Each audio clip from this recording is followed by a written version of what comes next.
Hello, this is part B of the proof complexity part of the Satisfiability Bootcamp.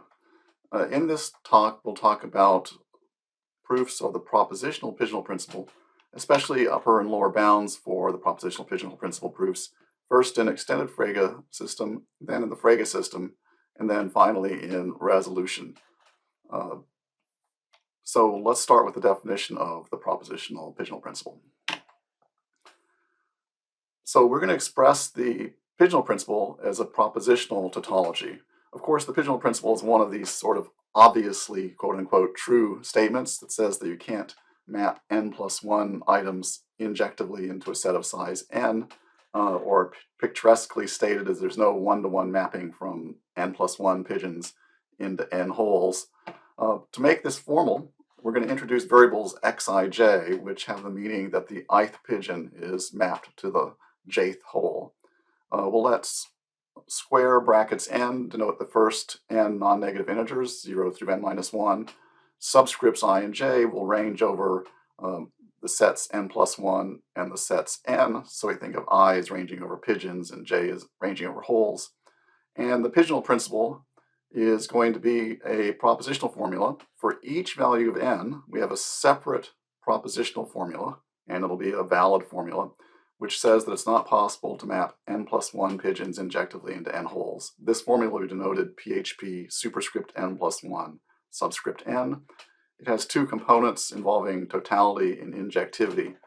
So again, we're fixing n. We're going to let I range over fixed values from 0 up through n, and taut in I will say that that pigeon I is mapped to some whole number j, which will be expressed as the disjunction over j of xij. So we can think of that as expressing for this I, there is some j, such as xij holes, but the for some is written out as a disjunction. The injectivity condition says that for j, a fixed hole, inj and j says that's not the case, that there's more than one pigeon mapping to j. And this is done by taking the conjunction over distinct values I1 and I2 for pigeons, that it's not the case that both xi1j and xi2j, it's not the case that both pigeon I1 and pigeon I2 are mapped to j. And then the pigeonhole principle tautology says that it's not the case that the totality statements hold for all for all pigeons I, and that the injectivity statements hold for all holes j. So let's look at this. First of all, by examination, this formula PHP n+1n has size cubic in n. It's cubic because the injectivity statements have quadratic size because there's two variables I1 and I2 that are ranging over all pairs of distinct values. And then we're taking the conjunction over all j. So the totality, this makes the whole formula cubic in size, and it's saying that it's not the case that the conjunction of the totality statements hold and the conjunction of the injectivity statements hold. The totality statements are disjunctions, the injectivity statements are conjunctions of disjunctions once you've pushed the negation signs into the literals. And so if you rewrite the pigeonhole principle by pushing the not sign past the ands and past the ors down to the leaves of the formula, then the pigeonhole principle becomes a disjunctive normal form formula, a DNF. And it's clearly a tautology because it's saying that the pigeonhole principle holds. And Cook and Reckhow showed that the pigeonhole principle with n+1 pigeon stem holes has polynomial size extended Frege proofs. So I'd like to start by sketching this proof.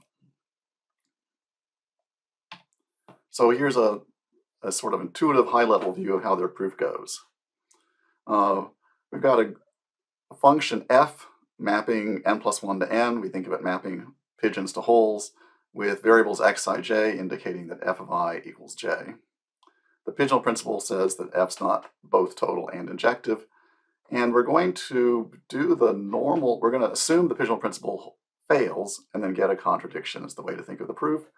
And to do this, we're going to use induction by n, or maybe infinite infinite descent by n, we assume, the idea is we assume that we have a failure of the pigeonhole principle mapping n plus 1 pigeons to n holes. And then we produce a failure of the pigeonhole principle mapping one fewer pigeon to one fewer holes, mapping n pigeons to n minus 1 holes. And then we repeat this process, each time getting a new instance of the pigeonhole principle that's false with one fewer pigeon and one fewer hole in each iteration. So for this, we're going to identify variables x superscript nij with xij. These are supposedly by hypothesis, giving a one-to-one mapping from n plus 1 to n. We're going to introduce, using extension, new variables x superscript lij for L equals n minus 1 down to 2. And the idea will be that the variables x superscript L are describing a failure of the pigeonhole principle for L plus 1 pigeons into L holes. And so the way this works is as follows. I look at the figure on the right here. Here I've got a bipartite directed graph. The left column of vertices, there's n plus 1 of them, are the pigeons. The right column of vertices, there's n of them, are the holes. And the solid black arrows indicate mappings of pigeons to holes. And we're assuming this is an injective total mapping for the sake of a contradiction, of course. And then here we'd like to say, under the assumption that this is a failure of the pigeonhole principle, we'd like to discard one pigeon and one hole and get a new failure of the pigeonhole principle on a smaller graph. And so for this, let's consider when would the variable I map to the variable j after we've discarded one pigeon and one hole. Well, the problem might be that pigeon I, might map to hole number n minus 1, that's the discarded hole. But in this case, pigeon number n was also discarded, and it mapped to some hole number j, and j had to be different than n minus 1 by the injectivity hypothesis. And so we then just, after discarding pigeon n and hole n minus 1, we then map I to j. And this works in general for each value of L ranging from n down to 2, or down to 3. And so this formula here to the side then describes how to define the x superscript L minus 1 ij in terms of the x superscript L's. Namely, either in the next iteration, x superscript L minus 1 ij holds if x superscript Lij holds, if I was already mapped to j, or it holds if I was mapped to the just discarded hole and the just discarded pigeon was mapped to j. And then we write PHP L plus 1 L, now using the variables x superscript L. And it's straightforward to show that if you have a failure, if the formula not PHP L plus 1 L of the variables XL is false, then the formula, well, if not PHP L plus 1 L of XL holds, then not PHP L L minus 1 of XL minus 1 holds. In other words, a failed pigeonhole principle on L plus 1 pigeons and L holes leads to a failed pigeonhole principle on L pigeons and L minus 1 holes. And we just prove this by brute force for each value of L. And then we just put these together with cuts to say that we get a failure of the pigeonhole principle from 2 pigeons to 1 hole using the variables x superscript 1. And however, it's easy to prove the pigeonhole principle from 2 pigeons to 1 hole. It's a valid formula which is finite of constant size. So putting this all together, we end up with a proof of the pigeonhole statement PHP n plus 1 n of x. And if you not analyze this proof, you see that everywhere in the proof, the formulas all had small size, polynomial size. The number of steps is polynomial at each iteration as well. This can be checked straightforwardly. I'm not going to try to write any of that out for you, but it's straightforward to check that. And what this then does is it gives the proof of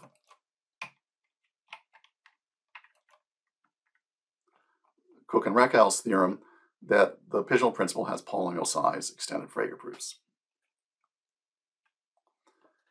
Now, what if we tried to convert these extended Frege proofs into Frege proofs?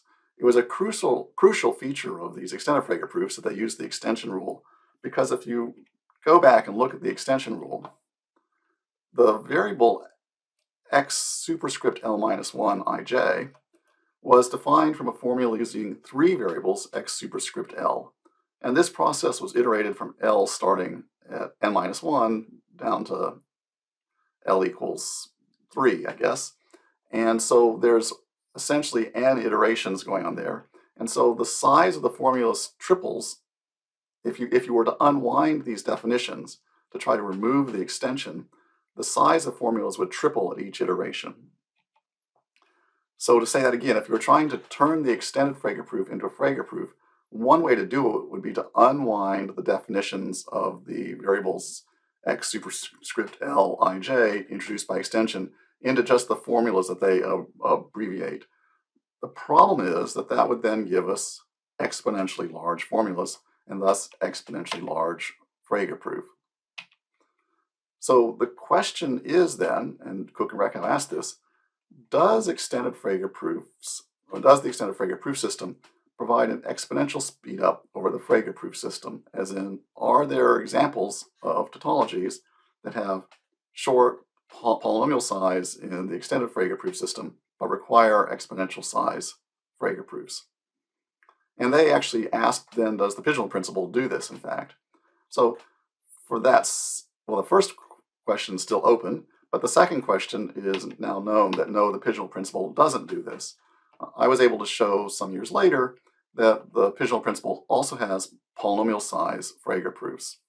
I'll give a very quick sketch of that proof on the next slide, but first I want to mention that even more recently, I was able to give a different proof of the pigeonhole principle, giving quasi-polynomial size Frege proofs. Now, quasi-polynomial means 2 to the log n to the O of 1, and that's bigger than polynomial size, which is n to the O of 1. So the second theorem on the face of it's worse than the first theorem, but the point is that the theorem about quasi-polynomial size Frege proofs, it's based on the same proof that Cook-Reckhow gave back in 1979. So let me sketch these two proofs. So at least at a very high level. So first, for the polynomial size Frege proofs of the pigeonhole principle, this proof will be based on counting. So unlike the Cook-Reckhow proof, which was based on induction on n, this proof really goes more directly on the intuition that the reason you can't map n plus 1 pigeons injectively into n holes is that there's more pigeons than holes, right? But to talk about having more pigeons than holes, we need to be able to compare numbers and in a robust way. And so one way to do this is using polynomial size formulas for vector addition. So these are propositional formulas that take as input variables describing m integers, specifically m times n propositional variables describing the n bits of m integers. And then the formulas, the polynomial size formulas, describe the bits of the summation of the m integers. And there's several ways to define such formulas, but one good way is with carry-save addition. And with some work, you can write out those formulas in a fairly straightforward fashion in a way such that Frege proofs can be used to prove elementary facts about sums of vectors of integers. And so once you have this, you can talk about counting in a very robust way and prove properties about counting in a Frege proof system. So here's the proof sketch at a very high level of Frege proof of the pigeonhole principle. We assume, as hypothesis, that the pigeonhole principle n plus 1 to n is false. And then we prove successively by sort of brute force, as it were, for each integer I prime going from 1 up to n plus 1, we express the number of values j, that's the number of pigeons j, such that xij holds for some I less than or equal to I prime. And we prove that that value is at least I prime. In other words, the first I prime many pigeons, or maybe it's I prime plus 1 many pigeons, map onto at least that many holes.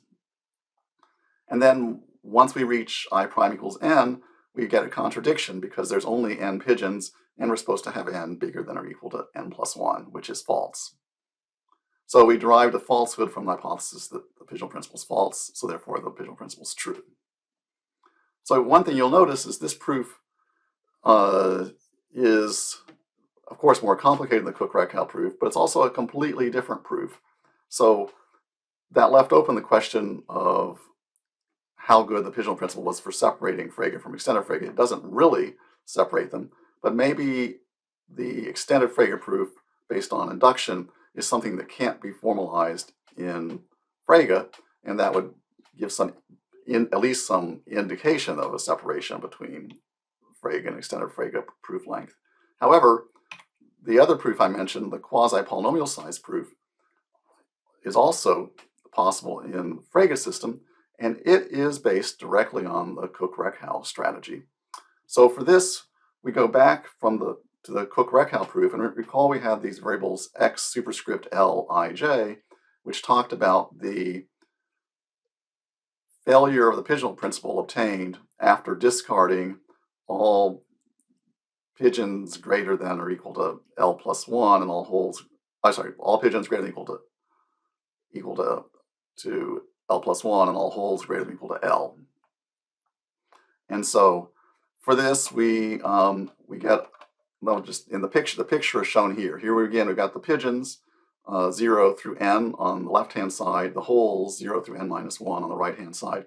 And suppose we want to define the formulas phi L I J. And so this is drawn here in the picture where we're going to, well, actually with phi L minus 1 ij from the phi LJs.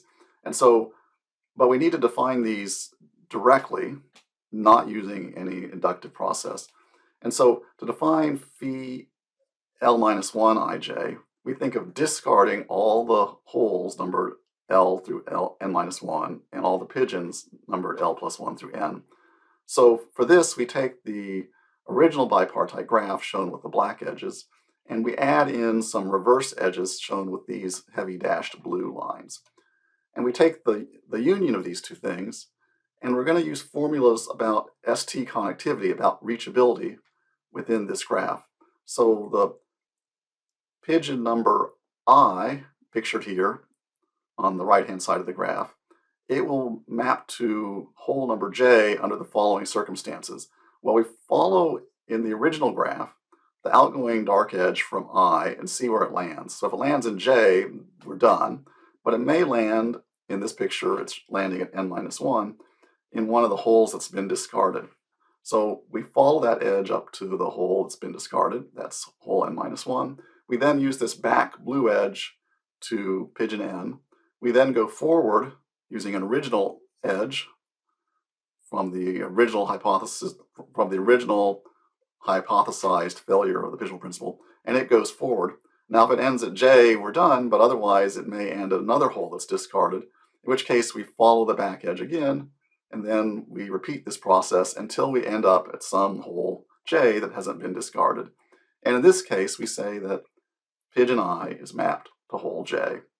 So what this is doing is we're taking an explicitly defined graph, and it's not inductively defined, it's just directly defined, and we're taking a reachability predicate that says that I is mapped to J if and only if, following the edges in this explicitly defined graph, there's a path from I to J, with J not one of the discarded holes. And in this case, we then let that formula expressing the existence of this path be phi L minus 1 ij. So reachability turns out to be an NC2 property. It's a sort of divide and conquer kind of thing. NC2 means polynomial size circuits of order log squared depth. So if you expand these circuits of order log squared depth into formulas, they're formulas of 2 to the order log squared size, and so they're quasi-polynomial size formulas. And then the rest of the proof is just like in the Cook-Reckhow case. We prove that successively for L going from n down to 2, that the phi Lij's define a failure of the pigeonhole principle, that is starting with the hypothesis that the original variables x define a failure of the pigeonhole principle from n plus 1 to n. So again, we've reduced the failure of the pigeonhole principle from n plus 1 to n to a failure of the pigeonhole principle from 2 to 1. Now using formulas that are just quasi-polynomial size. So this means that even the original proof method of Cook and Reckhow could be done as a quasi-polynomial size Frege proof. And this might seem like an isolated example, but actually this has come up over and over again. So there was a paper with Bonnet and Potassi from 1994 called Are There Hard Examples for Frege, which examined candidate tautologies for separating Frege proofs and extended Frege proofs in length. So the goal was to find examples of candidates of tautologies which were known to have polynomial size extended Frege proofs and would be suspected to have exponential length or expected to require exponential length Frege proofs. So again, known to have polynomial size extended Frege proofs and suspected to require exponential size Frege proofs. And very few were found, and the ones that were have basically all succumbed to this quasi-polynomial upper bounds in Frege. A prominent one example found there was Cook's theorem that if you have two square Boolean matrices A and B, both of the same size, if A times B is the identity over F2, then B times A is the identity over F2. Number of other theorems of this type, Oddtown theorem and so on as well. These are all known to have quasi-polynomial size Frege proofs, which are based on the fact that matrix determinant properties can be expressed with NC2 formulas. And this has been carried out in full detail by Hruvis-Samaret in 2015, and a more refined version of this result in Samaret-Cook in 2021. Another example was Frankel's theorem, which was recently shown to have quasi-polynomial size Frege proofs, and other principles as well on local improvement have had similar results. So although there's a few nagging examples left open, we just lack good examples of tautologies that separate or that are suspected to separate Frege from extended Frege by an exponential amount.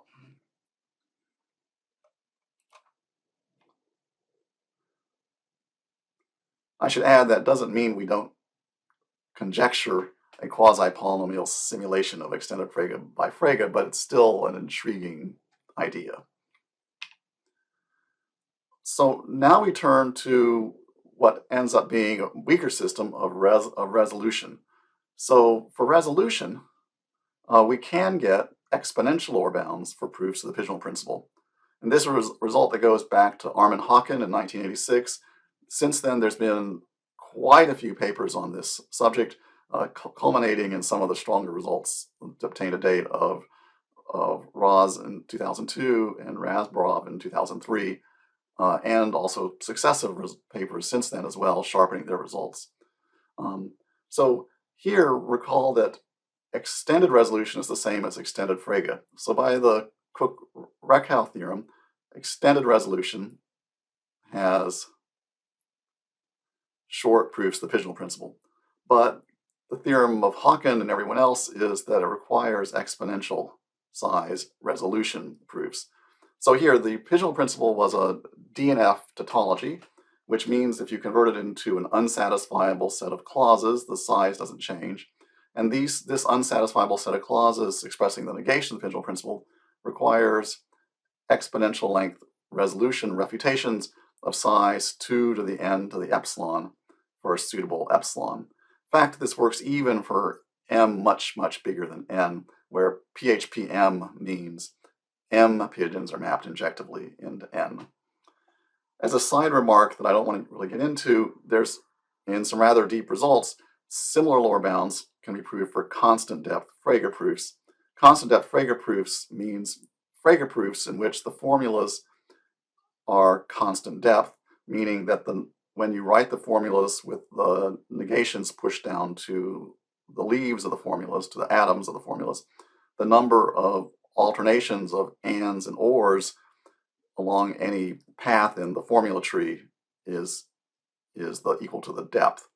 So constant depth Frege proofs are a restricted subsystem of Frege proofs, and for each depth d we get a different subsystem.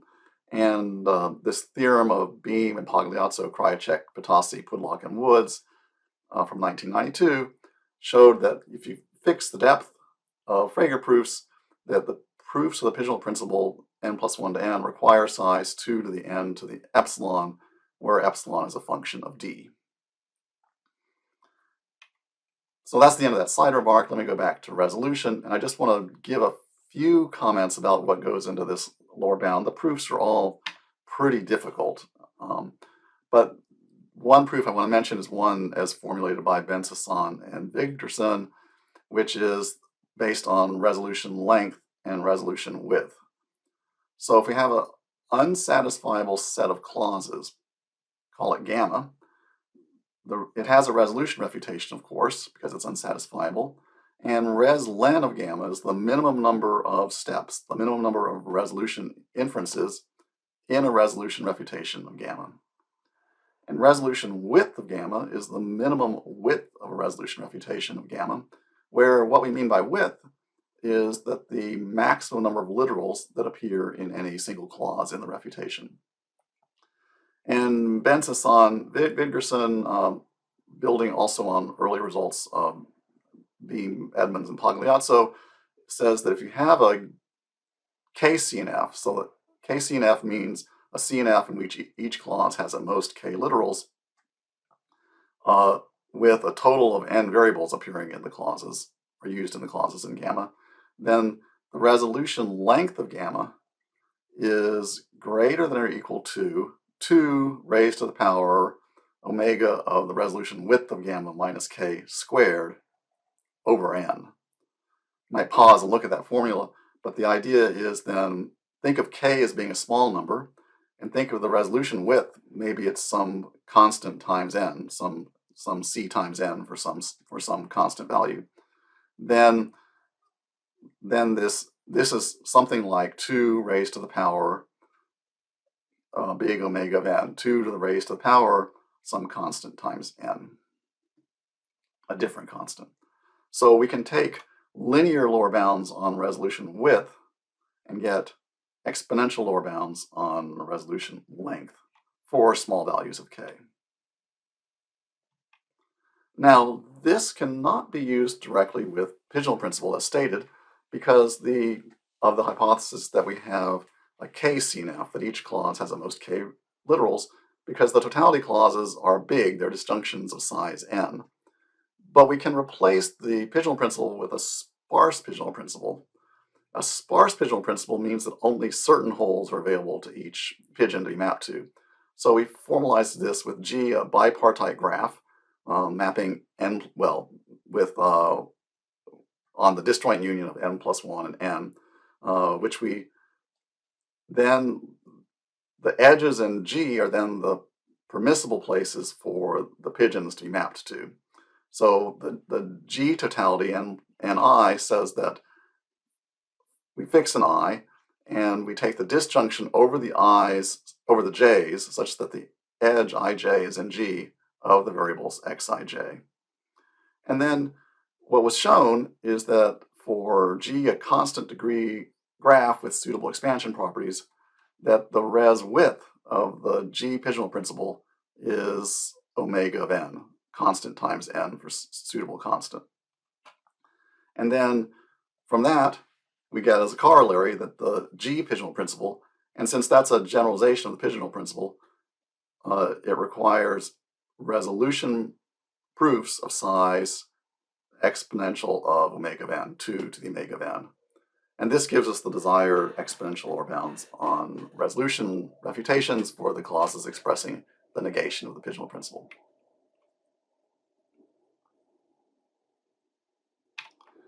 So that's the end of this talk. It's just a very brief introduction into the types of lower bounds that can be obtained on resolution. In part C, we'll turn to a different topic using CDCL. Thank you.